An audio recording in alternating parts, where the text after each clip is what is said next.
The human mind isn't really designed to think of characters and conflicts in infinite multiversal terms, and because there's no... The human mind isn't really designed to deal with characters in multiversal terms? The fuck, Critical Drinker? Are you some sort of neuroscientist? What? It's storytelling. It's all based on how they handle the storytelling. It's not about the limits of the human mind, bro.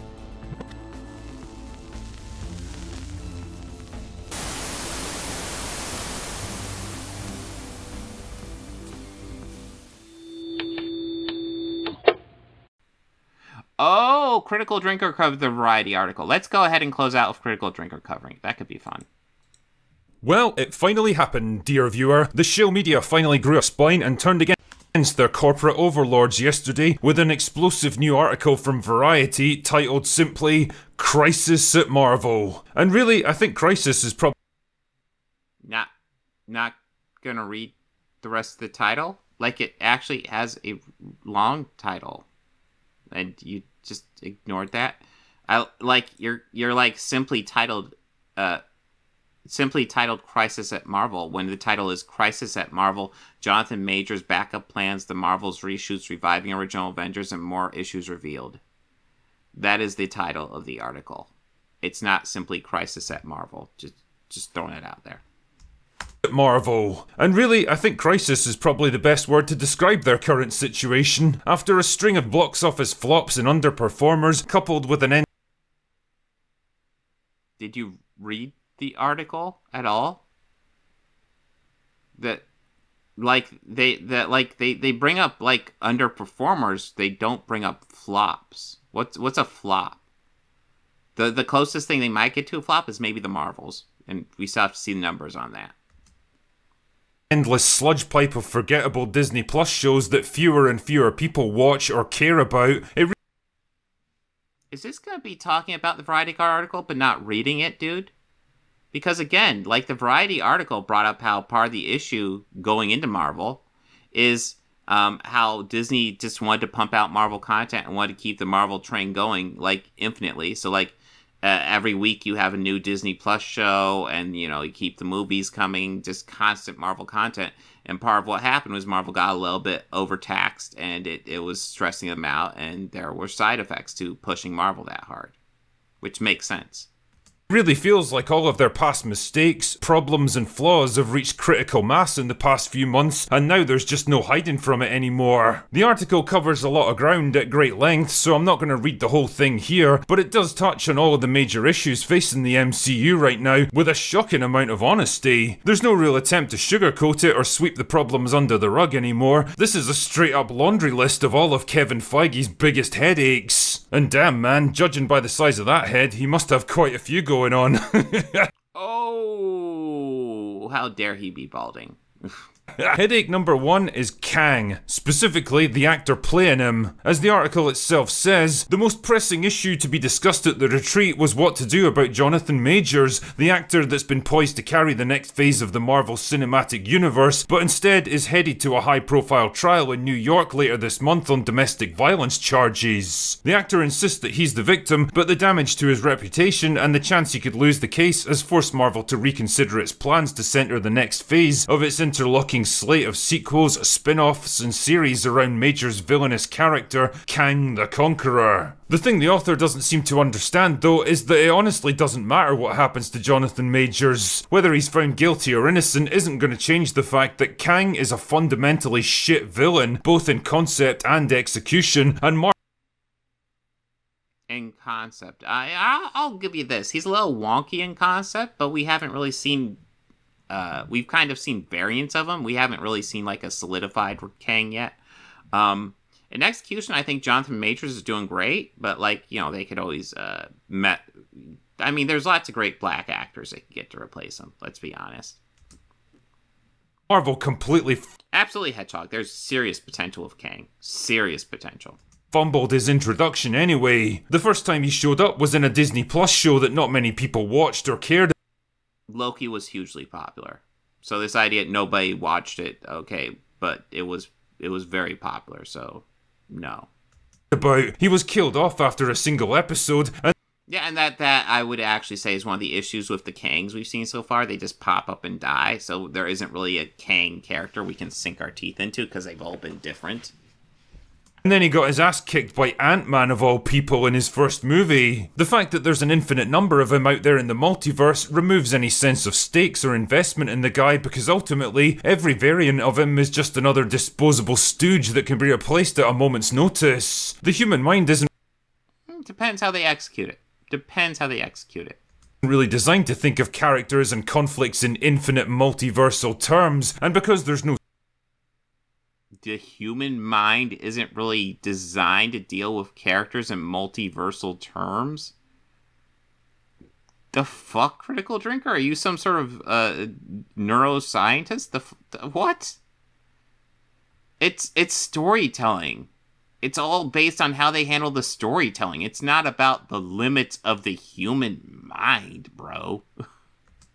no centralized definitive version to focus on. He's not even a character so much as a force of nature. It's like a hero trying to fight a tidal wave. It doesn't have any emotional resonance because there's no personal connection between them. Like, I'm not gonna lie, like, not personal connection. Okay, maybe they'll build one, but also saying that he's like a force of nature makes him sound fucking ominous as fuck, dude. Tidal waves fuck shit up, bro. remember when Cap and Iron Man fought each other in Civil War, and even though it was basically just two guys going at it and the fate of the entire universe wasn't at stake, it still meant a lot because we as an audience knew and understood where both men were coming from? It's almost like they had multiple movies, like a shit ton of movies, more movies than the Kang variants have had, to build up that backstory and get an emotional impact, and it all built into that moment. Something that Kang hasn't had the opportunity to have yet.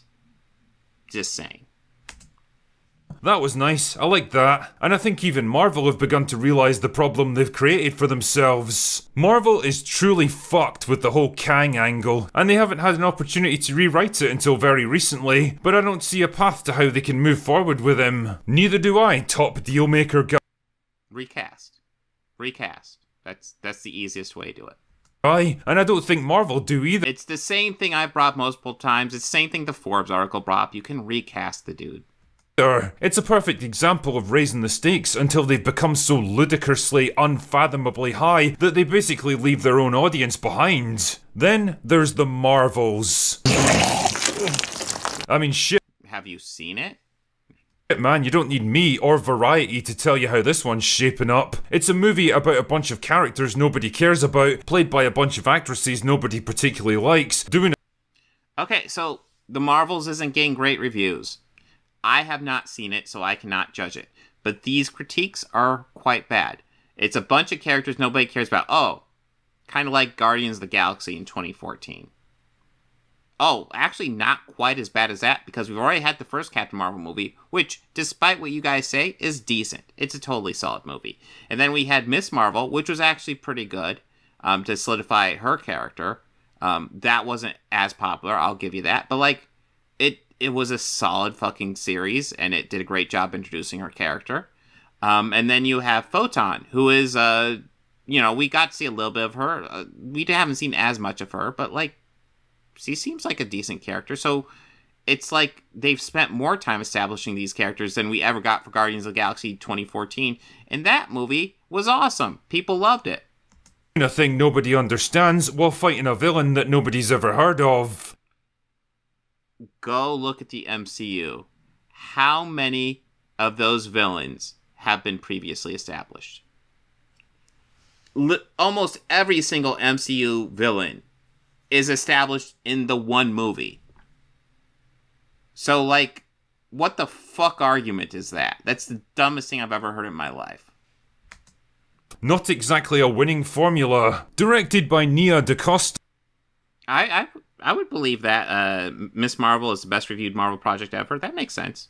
The Marvels unites Larson's heroine with two superpowered allies, Monica Rambeau and Kamala Khan. But instead of seamlessly building on the success of Captain Marvel, this movie resulted in 4 weeks of reshoots to bring coherence to it. That's the thing I brought up when I read over that Variety article as well. Videos on the channel if you want to see that. But the reshoots are just common. So I don't see a big deal for reshoots. Tangled storyline. Then eyebrows were raised again when DaCosta began working on another film while the Marvels was still in post-production. And again, we brought up, so technically, yes, she did leave. But like, the movie got pushed back over and over and over again, and she was pushing back her commitments to the other movie, and finally she just said, I'm gonna go work on the other movie. I can't push it back anymore. Production. The filmmaker moved to London earlier this year to begin prepping for her Tessa Thompson drama, Hedda. Sounds like a fucking blast. If you're directing a $250 million movie, it's kinda weird for the director to leave with a few months to go. Even the most committed Marvel shills seem to be mysteriously silent on this one. Nia DaCosta, who literally commented on this. Okay. It's like they know what's coming. It's a frame! Another problem of their own making is content oversaturation and the corresponding decline in quality. It really began to bite during the pandemic when they started churning out shows onto Disney Plus and never really let up. The constant pace of development on so many different projects at the same time spread their talent and resources too thin, and well, the result was obvious. Almost everything looks and feels rushed, unfinished and shit now because basically it is. I wouldn't say almost everything. I would actually say I think most of it looks decent. Now, it did bring up the issue wasn't so much that the final product looks bad, but that lots of times when they would put stuff in premieres, it would be undone there. And that's where it would really show.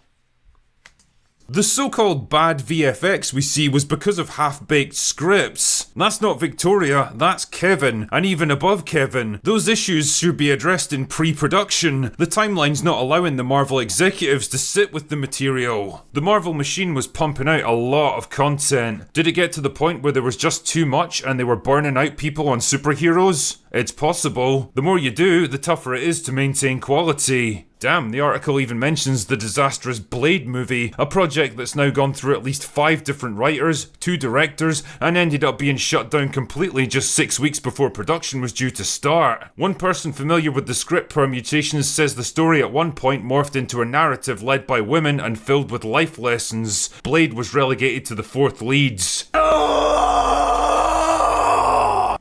That is a good point. You know, Taki75, I'm confused. I thought it was going woke what made Marvel quality decline, not the oversaturation. Yeah, which one is it? Because, fun fact, that Variety article points out a lot of issues with Marvel. Not once does it say, oh yeah, Marvel's issue with going woke. Marvel's issue is the MCU. Believe it or not, Variety never fucking mentions that. Isn't that weird? Oh my goodness, imagine my shock that a Marvel movie with a male lead would push him into the background in favour of a female-centric story that preaches moral. Are you gonna go on and on about this? Because this is a script idea that, even in the article, they say it's not fucking happening. My god, you guys are stuck on something that will never fucking happen, ever. It's ridiculous. Lessons to the audience. Put a chick in it, make her gay! I believe I asked you to put a chick in this and make her gay. Put a chick in it and make it fucking gay as fuck. You know, it's actually kind of funny to see mainstream outlets finally wake up to this shit. Yeah, people like me have been saying this for years.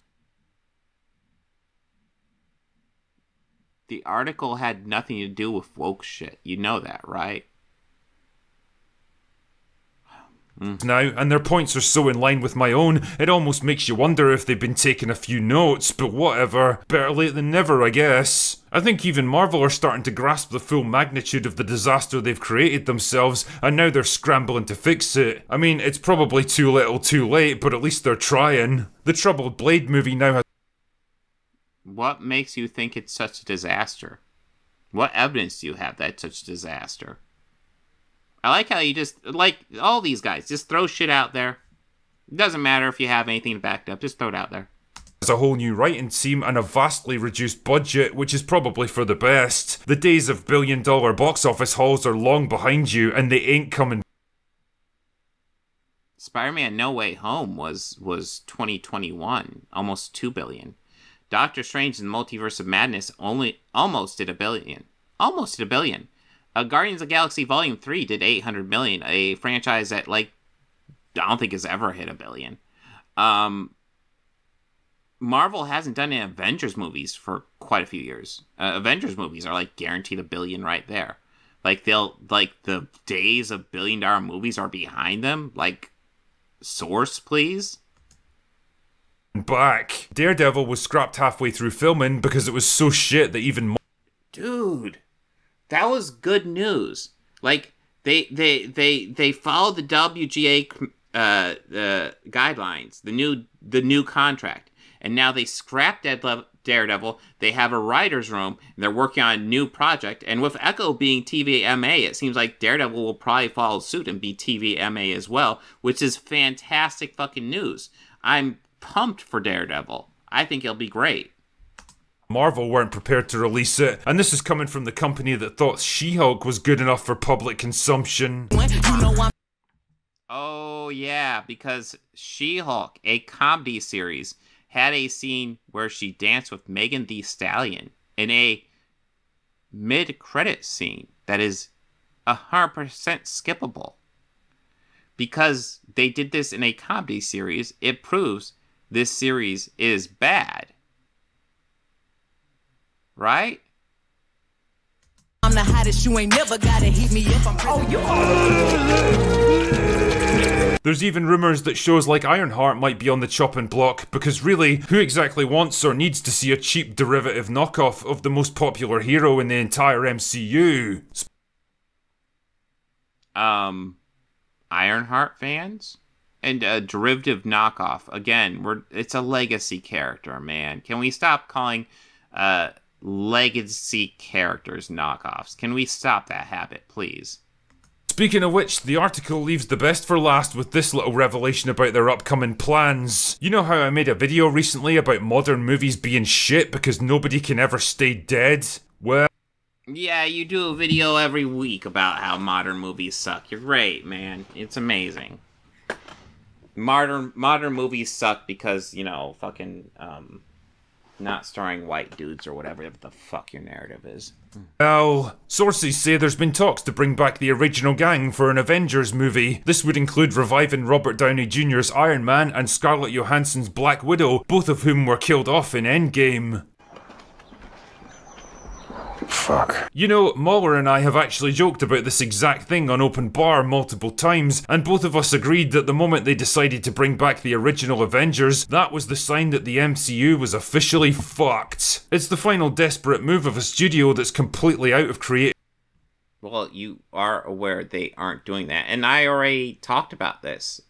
So if they just decide to do like a multiversal thing where we get to see the OG Avengers, cool.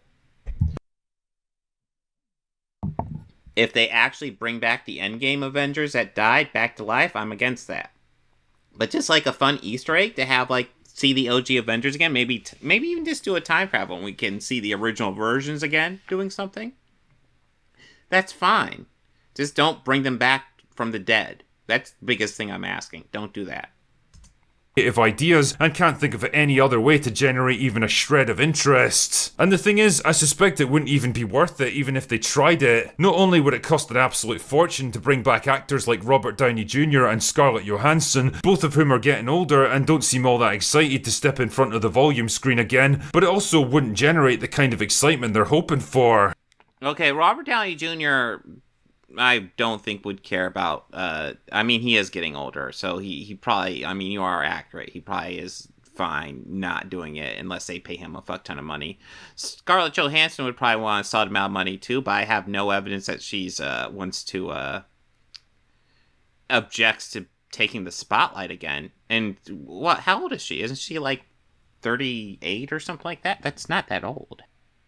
All right, Scarlett Johansson, 1984, so she turns 39 later this month? That's not old, dude. That's not fucking old. Yeah, there's still a few Marvel stans out there that would whoop and clap like mindless seals at the return of a few legacy characters, probably the same people who shit their pants over a few seconds of a plastic-looking Hayden Christensen in Ahsoka, but most normal people would see it for exactly let's take a shot at Ahsoka, which was a great fucking series, by the way.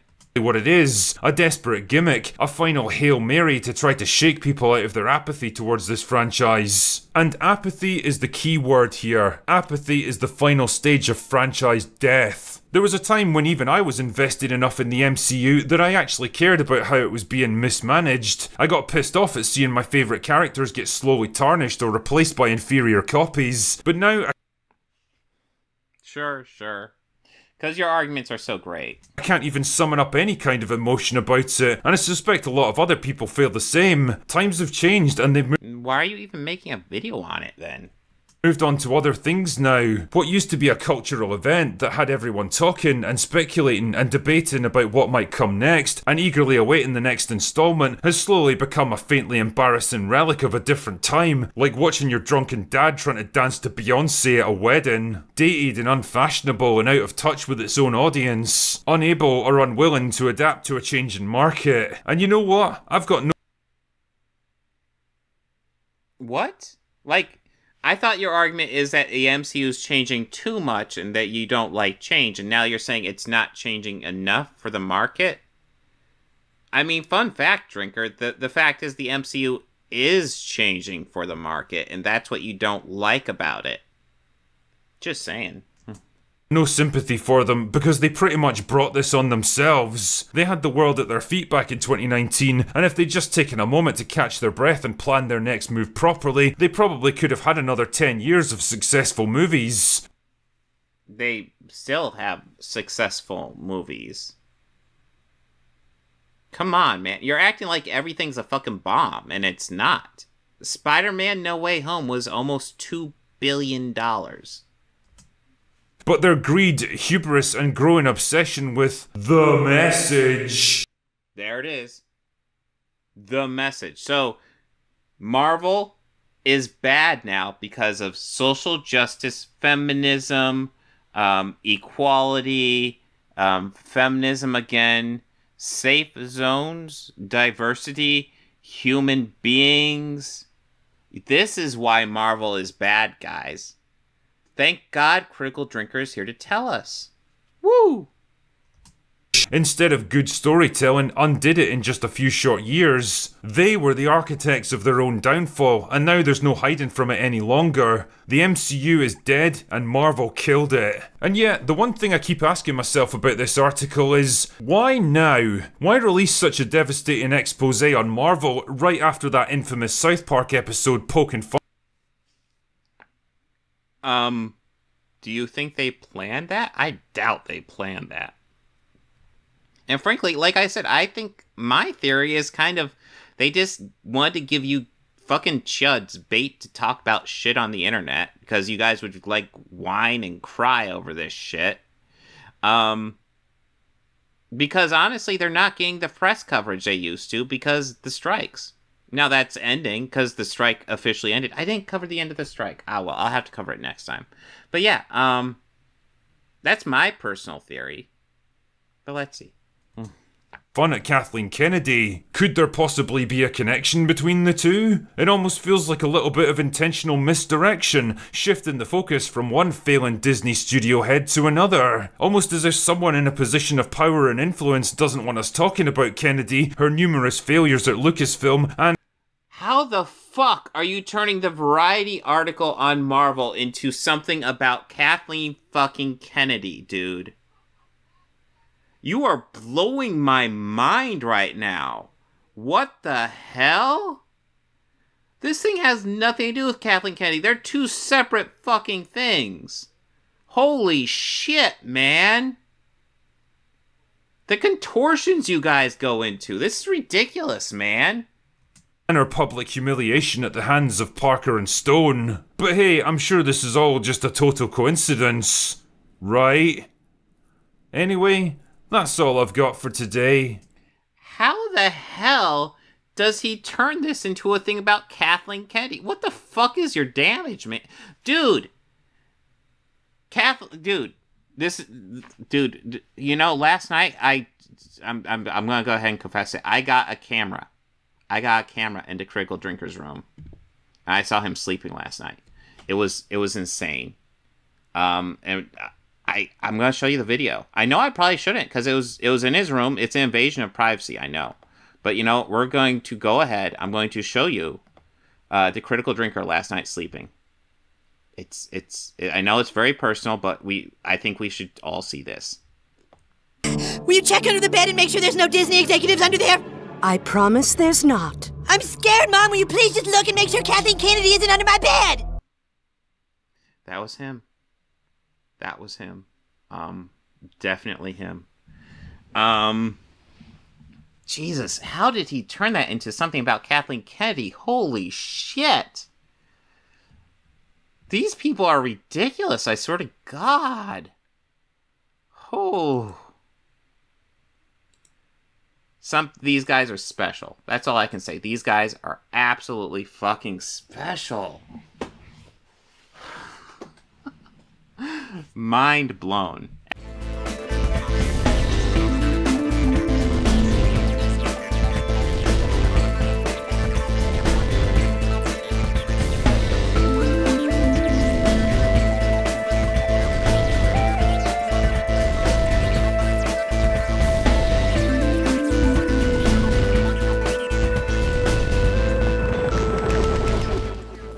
Books, records, films, these things matter.